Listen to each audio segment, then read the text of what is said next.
Welcome to the Brave Widow podcast. I'm your host, Emily Jones. We help young widows heal their heart, find hope, and dream again for the future.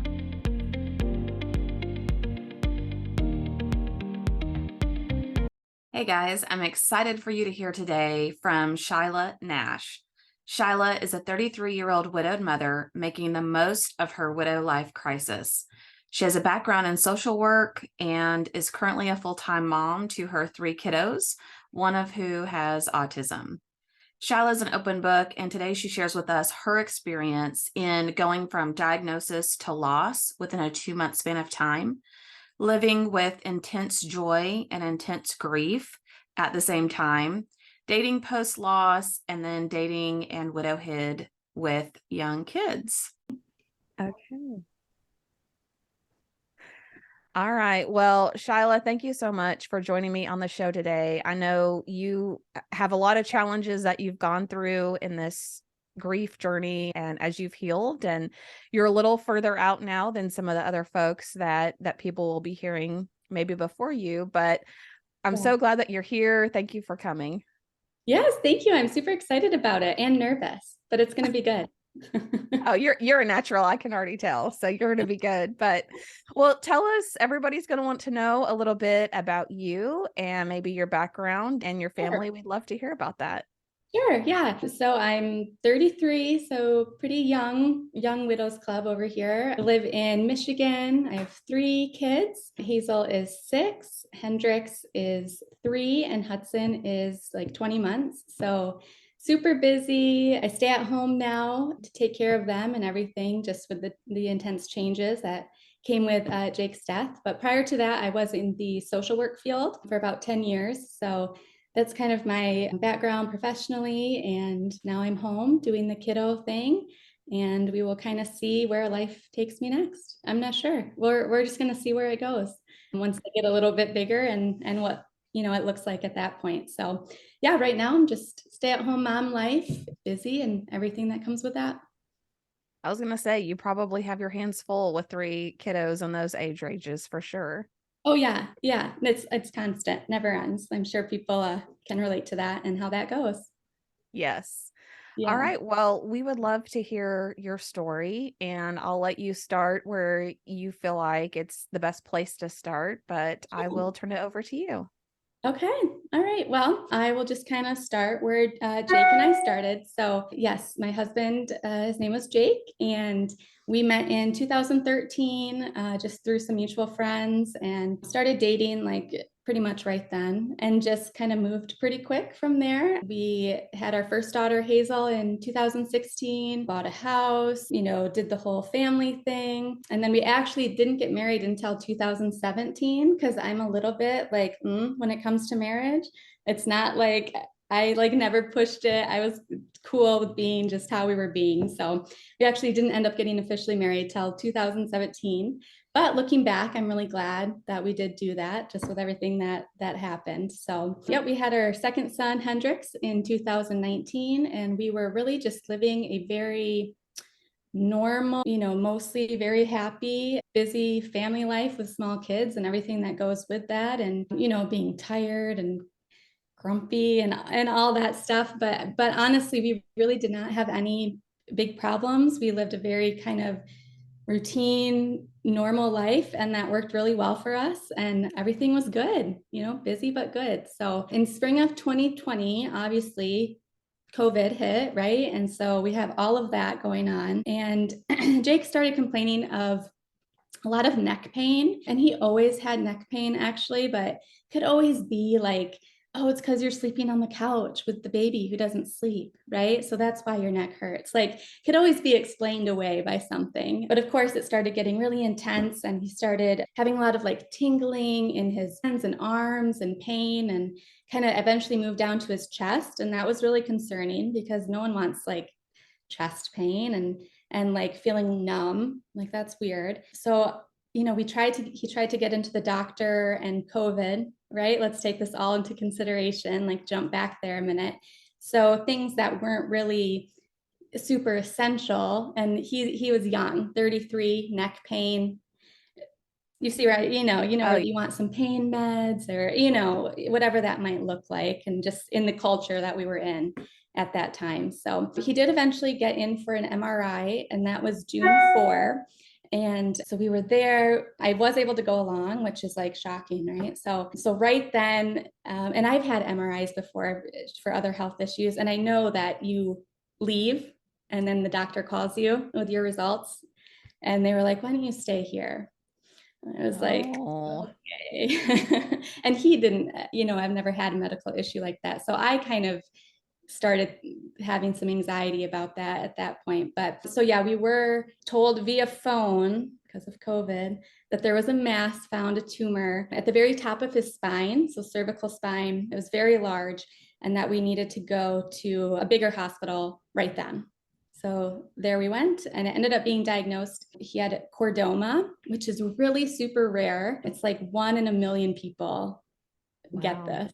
Just really crazy, really rare. He's probably had it his whole life, actually. They're super slow growing, but until they start causing a lot of issues, typically people don't know. So just kind of fast forward, that was June 4. We had a really big surgery scheduled for the end of June, and that was like 16 hours one day, I think 7 hours the next. So this was a really big surgery with like spinal reconstruction, all of that. And again, it's COVID. Right. So And only I could be there. And it yeah. just adds another whole loophole. Yeah. I mean, you've already got life is stressful. There's so many changes that are happening. The way that we live is changing, the way we seek medical care. And Yeah. then when you receive the diagnosis and as you're moving through the surgery, did they Mhm. give you any indication like, oh, this is something with surgery, we feel like he's going to be fine, or there's a high risk he may not Yeah. survive much Yeah. longer? What was that like? Yeah. So the game plan or the thought at that point was we're going to get as much tumor out as we can. We're going to reconstruct that top of the spine there, C1 through 4. And the tumor had like eaten through bone. So it was like going to be metal rods there. So he was going to lose function, a lot of function of his neck. So I think he'd be able to turn it like 10%.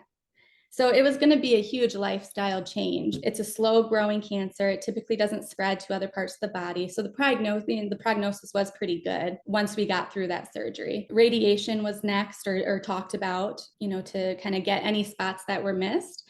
But it was going to be definitely a life-changing, thing for him, especially with the limited mobility. But the thought was it's a slow growing, it doesn't usually spread.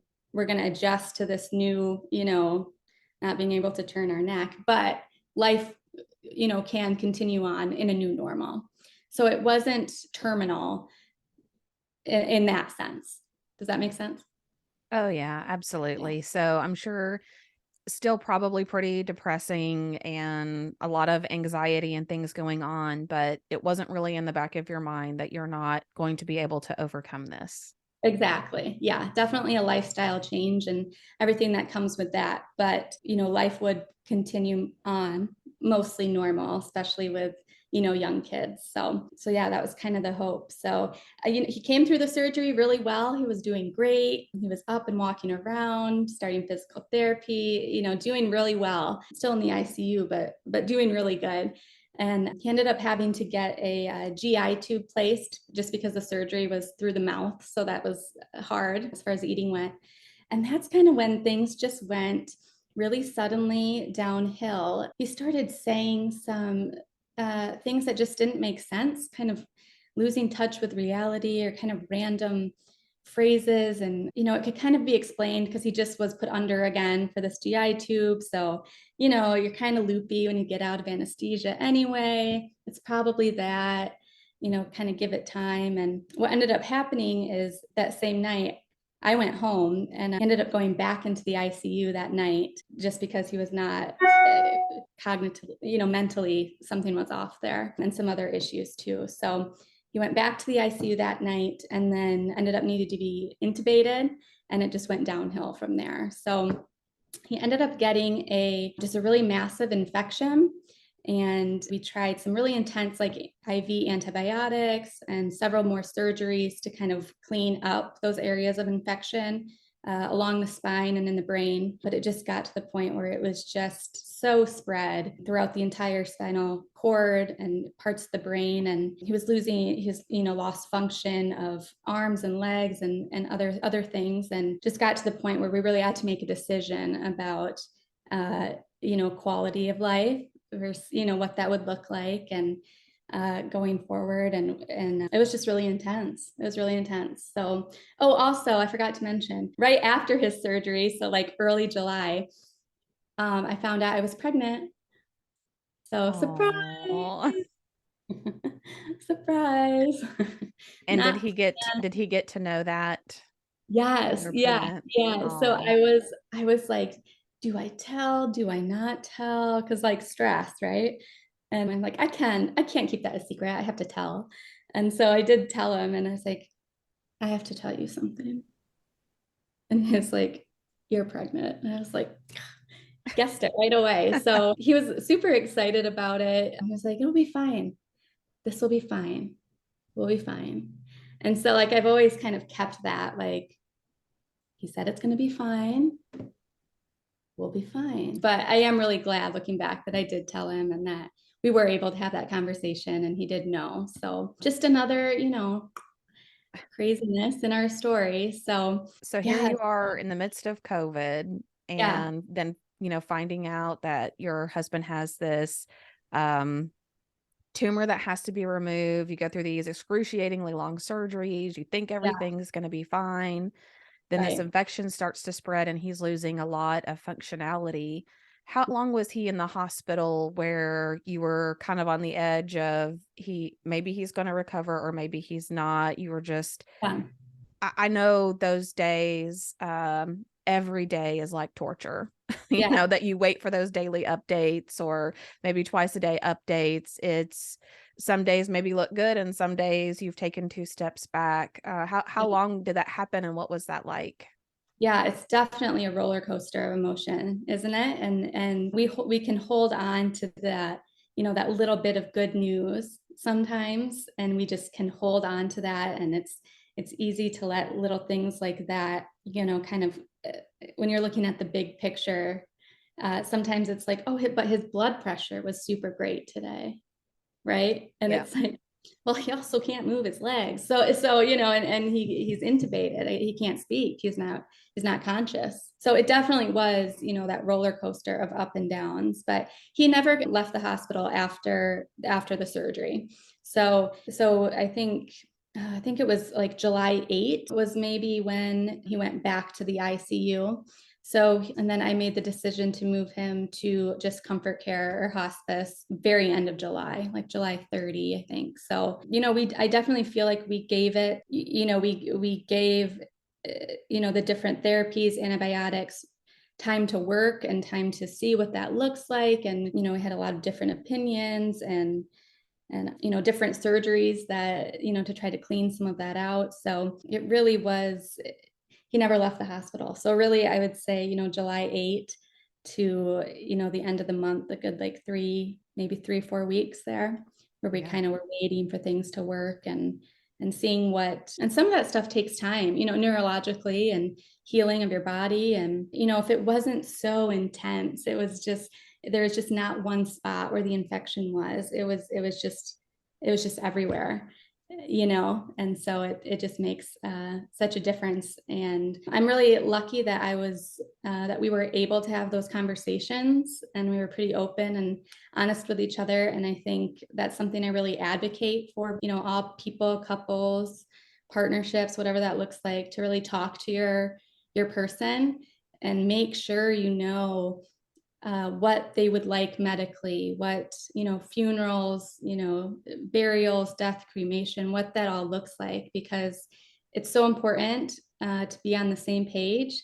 Because when it comes down to it, and you're the one signing those consents and that paperwork, to know that you're making the decision that you've talked about together just provides so much relief than guessing about what that may look like, especially when they can't talk to you about it. So I'm really happy we did that. And I always tell everyone to do that, to have those conversations, because you just don't know.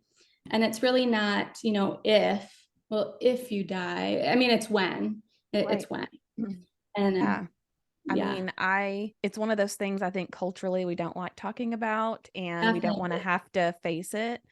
But in the end, I mean, even if it's just funeral arrangements, there are so many decisions that have to be made. And for the most part, I felt like I knew what my spouse wanted, but there were a couple of things I really got hung up on, like even something like, well, do I bury him with the wedding ring or do I keep the wedding ring? And what would he have wanted? And that was one thing we hadn't really talked about. So you most people as they're grieving go through various phases of guilt and what if I could have done this or what if I could have done that. And so I think you have an excellent point of when you have those conversations up front, you can be confident that you're doing what your spouse wanted and what you believe is the right choice. And after that, we just kind of have to leave it in God's hands that he knows better than maybe any of us what really needs to happen. So Yeah, definitely. And there are so many of those small choices that you don't even think about until you have to do it.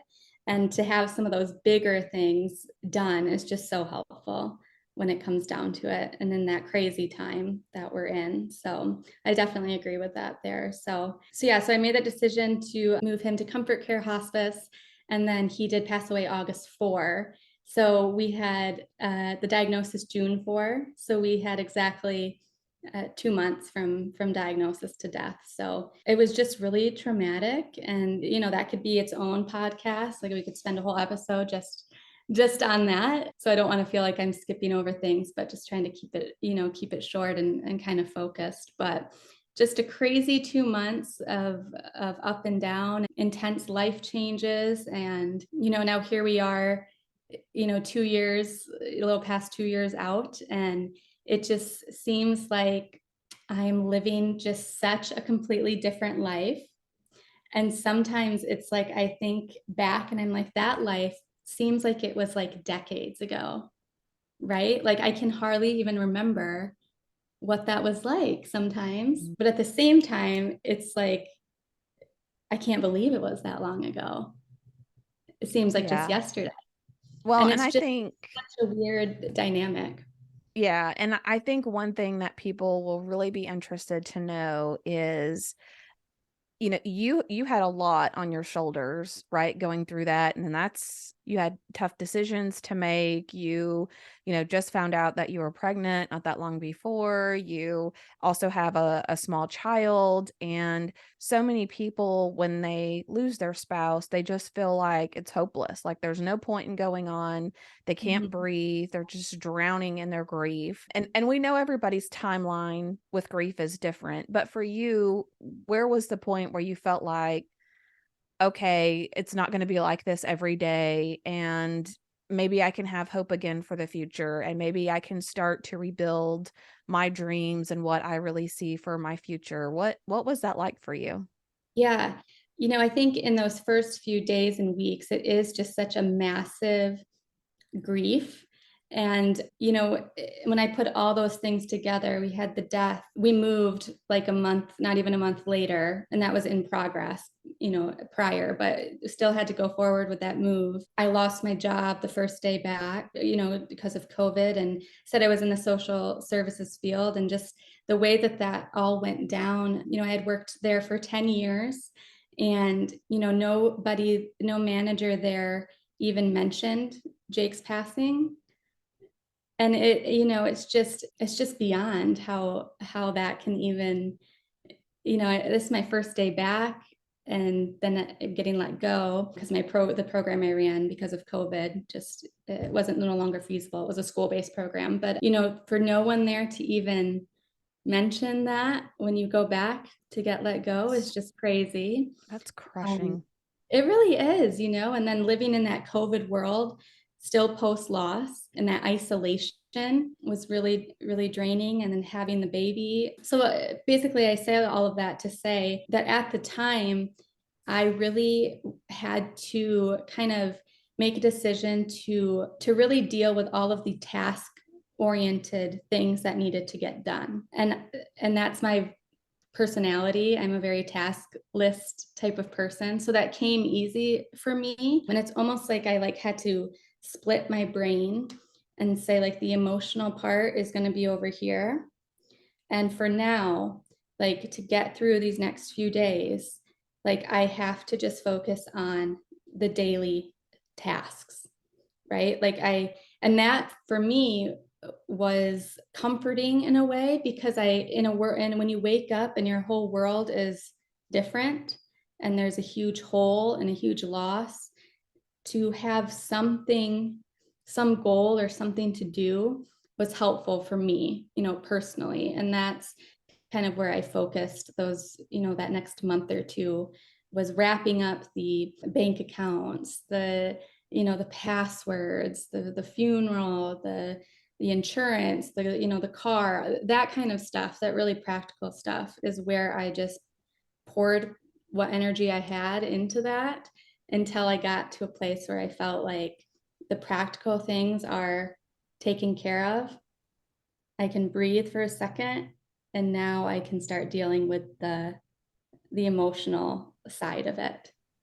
Yeah, it's almost like we go into crisis management mode of, Yeah. we know what has to be done. Here's all the to-dos. Let's check everything off the box. And Right. I know for me, I had some coworkers tell me the same thing, like, well, we can tell you've just got a checklist in your head and you're going down it. But, you almost have to not give yourself a choice. And it's not that you don't cry or you don't still have those overwhelming moments, but in order to survive, especially with kids or other family members that depend on you, that you've got to just get some things done. And then it's almost like maybe you have this moment where things quiet down a little bit and people stop checking on you as much and people aren't really sending you as many messages, and it slowly kind of seeps back in. Did you have a similar experience?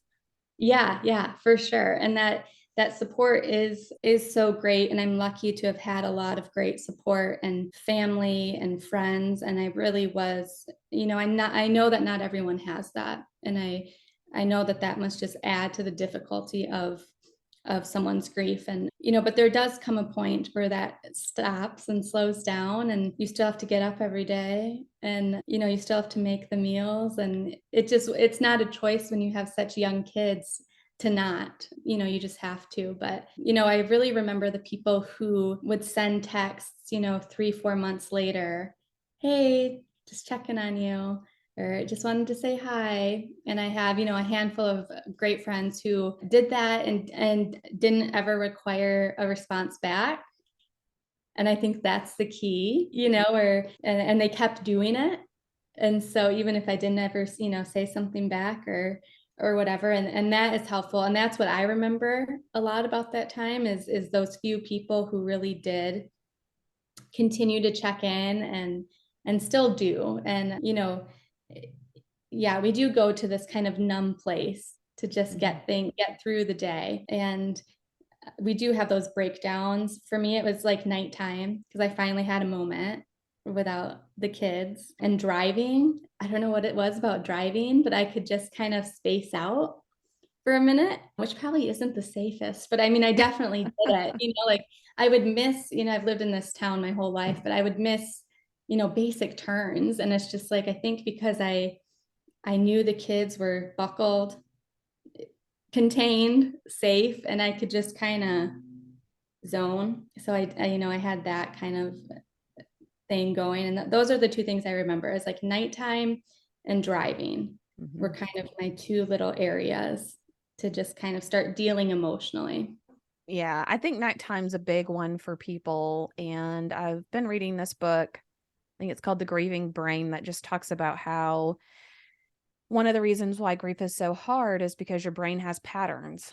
How many days, nights, weeks, years did you go to bed and that person was beside you? And so now you have to get through more days, weeks, months, years of that person not beside you for it to feel like a new pattern and a new habit. Yeah. And I think you also hit on something that, I would love for people who support those who are grieving to really grasp, is the loving that person without expectation. And I did have, a handful of people that, constantly sent messages, cards, let me know that they cared. And Yeah. months later, I would look up like, I haven't even told these people thank you, or I got this, Right.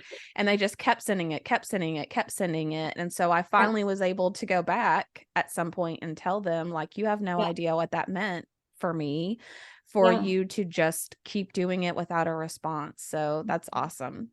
Yeah. Well, so tell us now that you had that experience, you went through those stages or through that process of grieving. Then Yeah. tell us what's happened now over the past, it's been Yeah. what, about 2 years, just over two Yeah. years?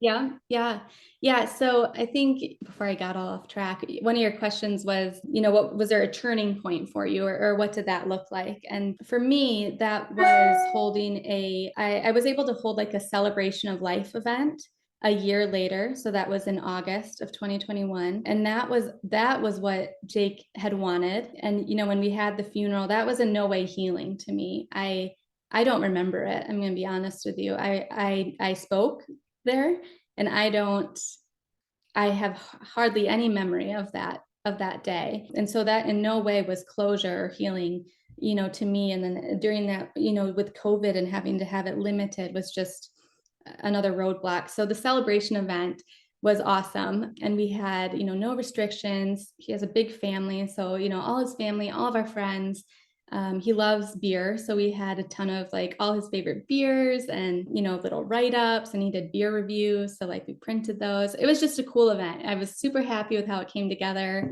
photo album, slideshow, like yard games, pretty setting. It was really cool. The kids were there. And after that event, I felt like I could like take a deep breath and kind of let some of that go. As much as I hate to say that phrase, like let things go, because you don't really ever let things go. You don't ever get over this loss of your spouse.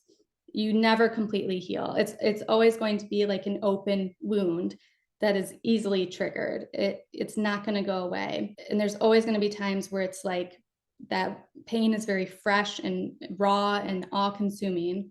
But for me, I feel like I've found what does happen is that you just learn to live with it and live around it. And I feel like you learn to adapt to it. And like you recognize, I recognize that it will always be there, and it's always going to be a part of me and my story and my life. And I will, at this point, it's like learning to carry that, and also know the reality is that life keeps going, right? It keeps going, and it's now, and it's here, and it's for the living. And to be able to come to a place where you can recognize and have experiences where you realize like this intense grief and sadness goes side by side with intense joy, and like learning to live with those two contradictory emotions or feelings is really hard, but also knowing and accepting that that's just how it's going to be is allows me to move forward. And with one of those things being moving forward with dating and in life. So I feel like after that event, that's what I walked away with. And I just feel like that was my turning point, having completed that and done that. And I felt like it was a good, felt like I could breathe a little better. Good. Like maybe the air was lighter around you. Yeah. Yeah. And it sounds like such a creative and nice experience on the celebration of life. I'm glad you did that. That's really cool. Yeah. Yeah. And I think it's hard for people when they're in those first few weeks and months. It's just crushing every day. Oh, And yeah. people always want to know, well, do you ever get over grief? But I think the way you described it was really beautiful, because it's hard to tell people like, well, you're always going to have grief around, but you're not always going to feel the way that you feel right now. It's not going to Yeah. be maybe as raw or as frequent as it does. But I think Mhm. you listed that out very well, that you have almost this these bittersweet moments, right? As Yeah. your kids have milestones and they start kindergarten and they go off to college and get married, you're always going to have that thought in the back of your mind, like, oh, I wish their dad was here and that he could see that, in Yeah. this moment. Yeah. But I love the way that you described that. Thanks. Thanks. Yeah, I guess that's kind of how I, figured like I gave myself permission to kind of move forward and that kind of stuff. And the dating world, right? Like crazy. Can we just acknowledge that for a second? Like, Okay. Did you do the dating apps? I got to know. yes. And if you ever want a confidence boost, I would say that's the way to go, like just straight off, even if you're not ever going to like, right? Like, you know what I'm talking about. Maybe Yes. like, Yes. if you ever are feeling really down, just put a picture up and just watch the messages roll in for like 10 minutes and then delete it. And then you're good to go. No, but I started dating him in 2013. And then to date again now, it's like it's all changed. It's just changed. Yeah. So that took a huge like leap of faith. And I felt like nervous, actually when I hit like the submit button on like my profile, right? And I'm like, someone is gonna see this that knows me. First of all, Right. and who's gonna like judge, right? Because now we Yeah. have that you're not grieving long enough or whatever that looks like. So that's always in your head. For me, it was anyway. It's like, so who's going to be judging me secretly from behind a corner or screen? But also, it's just like, oh man, like it does take a lot. It took a lot for me to like make that step forward because especially the road that like widows are on and how much our life has changed. It was like, what do I even put in the profile? Like, widow, 3 kids, one's a baby, no job. Like, do you see what I'm saying? Like, it can Yeah. be like a real like self-esteem, like, because I'm thinking, well, if I'm going to talk to someone, the first thing I'm going to say is like, what do you do for a living? Right? Those are basic, like, get to know you questions. And so I was just like, I just don't know if I can, that's my profile. Right. So it's kind of like, oh, but I don't know. So I kind of just made it like, you know what, it's just going to just be fun. We're just going to see where it goes. And I had a few dates that went well. I really don't have any like crazy dating stories, which is nice because I know they're out there. But I ended up going on a date and with my boyfriend now, and we both, we're kind of in the same spot. Like, this is just going to be fun, like whatever. And now it's been a year. So, things like that just happen. And it's almost like when you don't think about it so much and just kind of go into that as like just going to be open to like what life has around the corner. You never know, I guess, but the first step is putting yourself out there and having that kind of attitude to just see where it goes. I guess that was what was helpful for me, and now a year later, and yeah, and it might not look the way that you think it will look. And I think it's really hard not to compare sometimes, especially if you're coming from a marriage or a relationship where things were, pretty easy and pretty, I know not all relationships are that way, but when you had one that was, it's hard not to compare. And I think it's different going into dating again because we have this baggage now, and so does everyone else though, by the way, especially adults our age, right? And that's something different too, because when you're young dating, 20s, early 20s, not a lot of people have a bunch of baggage back then. They're, for the most part, haven't been divorced or kids, and that all creates baggage. And when you're older, people have it. And it's just like finding the right person who will accept, your baggage. And then, I think that's the most important. And I've been really lucky because widows do come with a different set of baggage than, a divorce, for example. Like, I'm still very much in touch with Jake's family, and his parents come to visit quite often, and having someone who's willing to meet them and get to kind of know them when there is this big kind of hole and grief of now, Jake's family and what that looks like for them. and not only meet and be willing to kind of meet us where we're at, I think is really important. And that's something to keep in mind, that it's, it's not, if there's children involved, it's 24/7. It's not a every other weekend, Right. kind of situation, which is more typical. And Yeah. So I it's have just, so many questions about dating that I want to ask you okay, that I okay, know go. people will have. Okay, so first of all, did you tell your family or your late husband's family before you decided to put yourself out there on the dating app world, or did you think I'll just wait until I find someone? Yeah.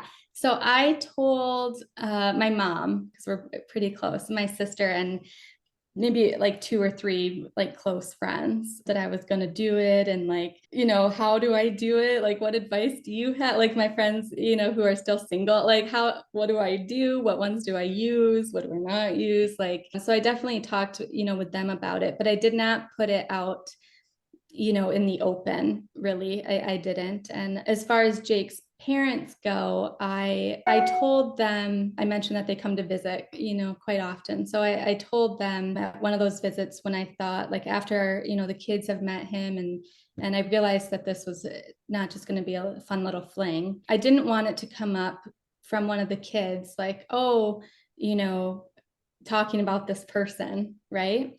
And then have it kind of be an awkward situation. So I did tell them prior to their visit one time, and it's like, I just wanted to, and I told them over text, because I felt like it would give them time to think about it and respond when they were ready to. And everyone's different, and your people, but I just felt, for me, that was the best way to go, because it's hard to respond sometimes in the moment, especially with a topic like that. And so I felt like, I'm going to put it out there and give them time to breathe and process, and they can get back to me when they can. And that sounds easy, but it wasn't. I was like shaking, like, sending that message. It brings up a lot of emotion. It really does. I remember it. Like, I was shaky, and I was like nervous about it. And, their response was what I expected. Like, obviously we knew this, you would date at some point. We're, happy for you, but you're right. It does bring up a lot of different emotion, and it just kind of left it at that. So for me, that worked really well, but I thought it was important to say something before they heard it from someone else. Yeah, no, that's good that they were supportive, although they're still being honest. I know, I'm sure that would be hard. I've not lost a child, and I can't really imagine what all that would feel like, but I'm sure that would be really hard. Yeah. Did you have anyone around you that became critical of you? Like, oh, how could you do that if you loved Jake? Or you're doing this too fast. You're just lonely. Did you have any of that negative feedback around you? Not to my face. Well,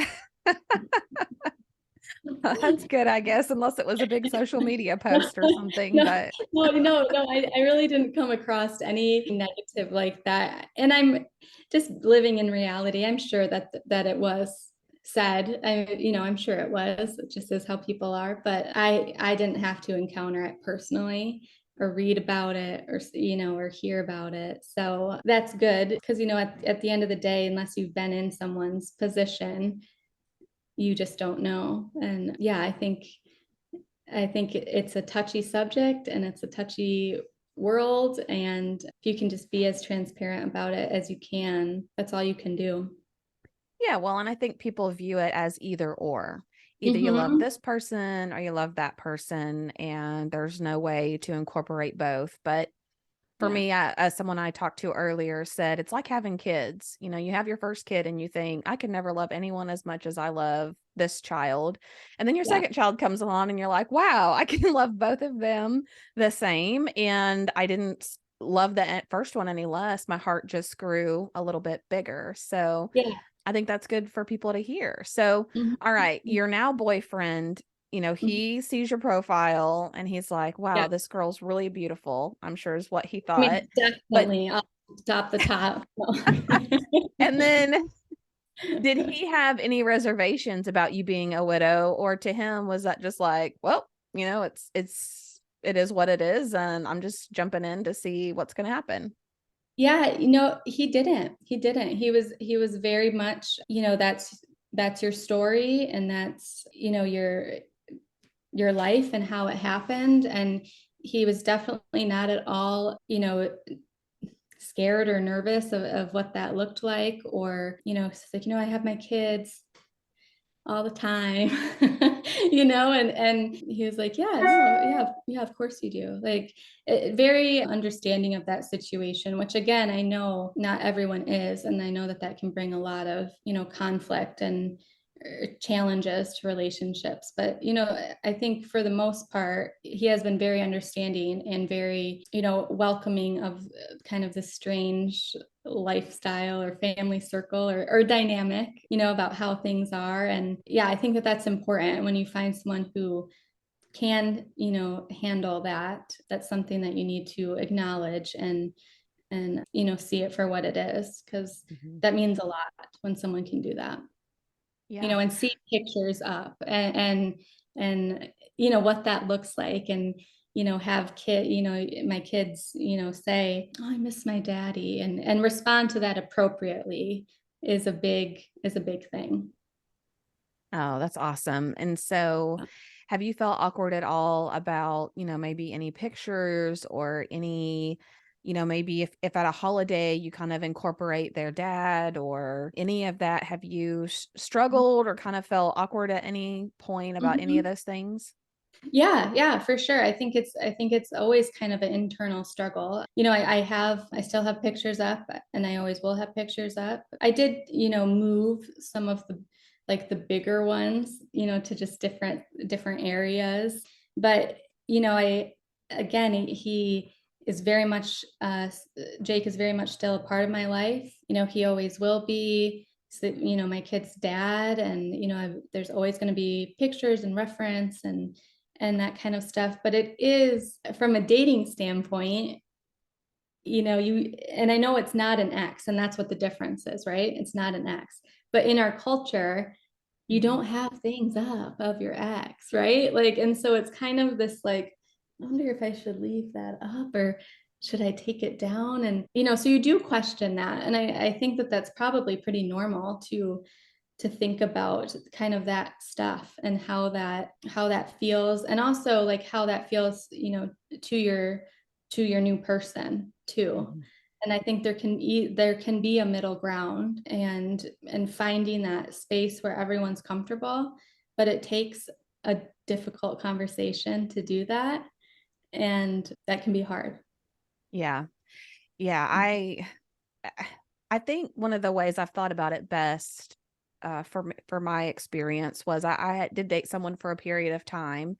And for the most part, I mean, 99% super supportive, even went with me on Nathan's birthday to the gravesite, and just amazing understanding and support. And I think maybe in a moment of just struggling, looked at me and said, how could I ever measure up or compete with, someone that you spent 20 years with? And, they said, I realize I'm not in competition with them, but in Right. those moments of insecurity I'm not sure that I can measure up. I think, well, that could be in the back of somebody's mind. And I hadn't really thought about it that way, Yeah. but I know for sure it would take a very special person to be Mhm. understanding and, to your point, accept that person's side of the family as a concrete part of your family now, and just all of those little memories that reiterate that that person was such a big part of your life. Yeah, and I think that it is. I'm sure that he does have those moments too, and we're all human, and it is just such a different dynamic, to work through. And I wish that our culture, we kind of brought up this point a little bit earlier, like our culture is sometimes so ill-equipped to deal with just death in general, and people don't know what to say, and people don't know what to do, and people don't know how to react. And I one of my goals, or what I would really like to see at some point, is just a shift in our culture to understanding or accepting that death is part of life, and how to be more supportive and what that looks like, because we're not taught, at least in my area and cult, small community, you're just not. And it's almost one of those things that the culture kind of explicitly kind of says, like, oh, well, now he's died, we're not going to bring that up anymore. Mm-hmm. And, that's really not how it works. Like, please do bring it up. And I think people feel so uncomfortable that they're going to make you sad or upset or whatever. And it's like, well, I'm already sad and upset about, like, nothing you say is going to trigger me off the wall. Like, so just that acknowledgement, I think, is really important, especially for younger generations and younger widows. And that's something I would really like to see change just in our broader culture, is just some more understanding and acceptance and awareness. And I think with social media, we have a great platform to be able to do that. Yeah, I think so too. I think so much of it is just education. You have people that genuinely want to help you. And then you have the widow that doesn't want to accept help and, is probably going to burn herself into the ground before she asks for help. So you've got kind of these conflicting dynamics. And then, you have the same conflicting dynamic of, I don't want to ask you, about your person because that might make you cry and be sad. And you're just wishing that somebody would bring them up in normal conversation. So I think there's a lot we can do to bridge that gap between the people who support someone who's grieving and someone who is grieving. And I wish I could remember, I think I saw on TikTok that somebody said, it's like culturally, we live our life with our back towards death and grief. And until it comes around and smacks us in the face, we don't like talking about it. We don't like thinking about it. And I mean, I remember in the workplace, to the point of your managers not bringing that up. I mean, I remember, like, I didn't know what to say to people other than I'm sorry. And you kind of think, well, they're going to be sad for a little while, but then, probably in a couple weeks or a month, maybe they're better. They're back to normal. And you just have no idea the depths that it changes our identity, that it changes, especially a spouse, when you lose a spouse, everything that you do on a daily basis, you just, unless you've gone through it or been really close to someone who's gone through it, I think you can't understand the magnitude of how much that changes you as a person. And I wish that we could help people understand that better. Yeah, I agree. 100%.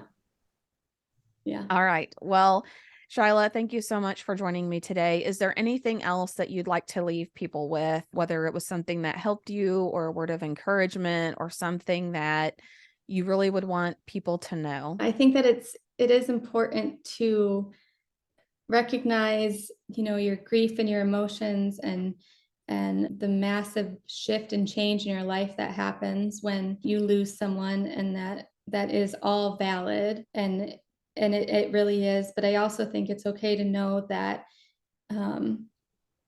there is a point where you can learn to live with both an intense, sadness and loss, and also some joy and happiness too. And I think that they can live side by side. And I think that brings some hope, or I hope it does.